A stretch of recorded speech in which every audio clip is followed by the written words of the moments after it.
Bħalma jgħidu l-prevenzjoni dejjem aħjar mill-kura u għalhekk wieħed għandu jieħu l-prekawzjonijiet kollha fosthom dik li jieħu tilqima kontra l-influenza. Is-Supretendent tas-Saħħa Pubblika Dr. Charmaine Gauci spjegat li l-awtoritajiet tas-saħħa għandhom provi li jekk it-tilqima tittieħed mill-anzjani u oħrajn illi huma soġġetti għal komplikazzjonijiet minħabba l-influenza, jonqsu sostanzjalment il-pazjenti li jiddaħħlu l-isptar għall-kura fix-xhur tax-xitwa. Bħalissa naraw li l-istaġun ikun dal-waqt jibda tal-influenza u jibda jkollna dawn is-sindromi tal-influenza li jistgħu jinkludu deni, sola, imnifsejn iqatru u ħafna drabi jitla d-deni.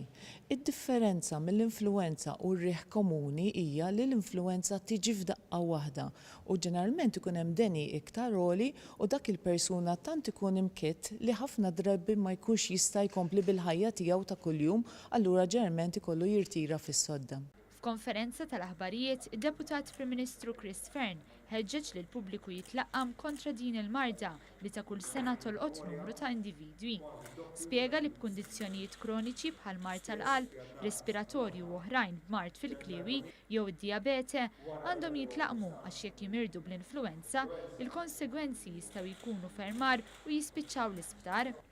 Qal is-sena l-oħra 17% tal-popolazzjoni intlaqtet bl-influenza, kważi d-doppju tan-nies minn dak li kien mistenni. Bħalma nagħmlu sin oħra wkoll, imma disser b'enfasi akbar, qegħdin nibdew kampanja millum biex nitolbu n-nies li jipproteġu lilhom infushom billi jitlaqmu. Is-sena l-oħra tajna rekord ta' 93,000 tilqima, din is-sena diġà għandna ordnat 100,000 tilqima. Dan jiswin aktar minn €9,000,000, però aħna nqiesu li dawn huma flus investiti sew għax ikunu qegħdin iħarsu l-saħħa tal-poplu tagħna.